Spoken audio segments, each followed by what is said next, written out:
तकरीबन एक दिन पहले चाइना की जो भारत में एम्बेसी है उसकी तरफ से सीडीएस बिपिन रावत की मौत के ऊपर शोक व्यक्त किया गया था, जिसको देखकर भारत के कई सारे लोगों को अच्छा भी लगा था। लेकिन उसके 24 घंटों के अंदर ही चाइना के मुखपत्र ग्लोबल टाइम्स की तरफ से इस हेलीकॉप्टर क्रैश को लेकर 2 बैक टू बैक ट्वीट किए गए और अपनी वेबसाइट के ऊपर एक लंबा आर्टिकल पोस्ट किया गया।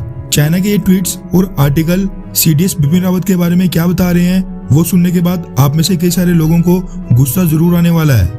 लेकिन मैं आपको बता दूं कि जो भी बातें मैं आपको बताने जा रहा हूं ये सारी बातें चाइना के एक्सपर्ट्स ने ग्लोबल टाइम्स के ऊपर आर्टिकल में लिखी हैं।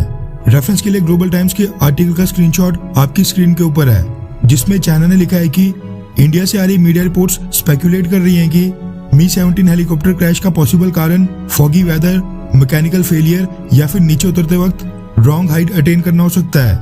ये सब कुछ इसी ओर इशारा करता है कि इस क्रैश के पीछे पक्का ह्यूमन फैक्टर ही होगा, यानी ये क्रैश मी-17 को फ्लाई करने वाले पायलट्स की नाकामी के कारण हुआ है, क्योंकि मी-17 सीरीज के हेलीकॉप्टर्स तो कई सारे देश इस्तेमाल करते हैं।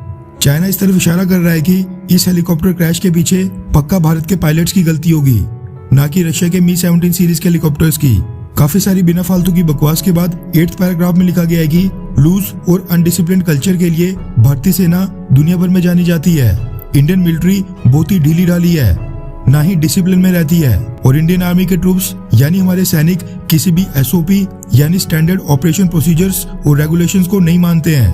और इंडिया में ऐसे पहले भी सबमरीन से लेकर एयरक्राफ्ट कैरियर्स में कई सारे एक्सीडेंट्स हो चुके हैं, जिनमें हमेशा ह्यूमन एरर ही सामने निकल कर आती है। ये जो मी-17 V5 हेलीकॉप्टर का एक्सीडेंट हुआ था जिसमें सीडीएस बिपिन रावत बैठे थे, इसको भी टाला जा सकता था। वेदर साफ और इम्प्रूव होने तक फ्लाइट को डिले किया जा सकता था। पायलट को केयरफुली और स्किलफुली फ्लाई करना चाहिए था, और जो चॉपर का ग्राउंड मेंटेनेंस क्रू था उसको हेलीकॉप्टर्स की ज्यादा अच्छे से केयर करनी चाहिए थी।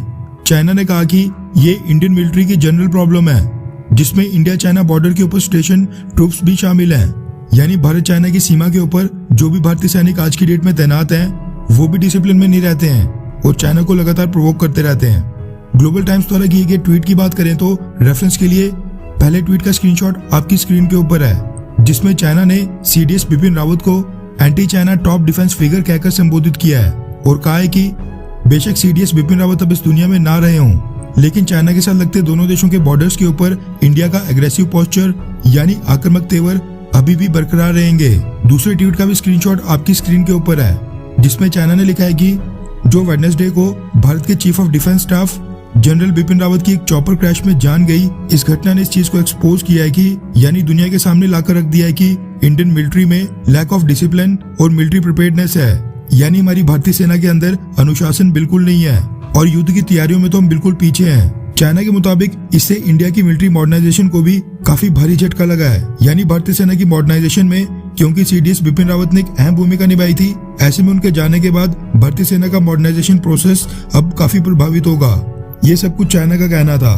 खैर, वही नए चीफ ऑफ डिफेंस स्टाफ की बात करें तो उसके लिए current army chief MM Naravane ji और हाल ही में रिटायर्ड हुए पिछले air force chief RKS Bhadauria ji का नाम सबसे फोरफ्रंट पर है। लेकिन आपके अकॉर्डिंग दोनों में से किसको चुना जाना चाहिए?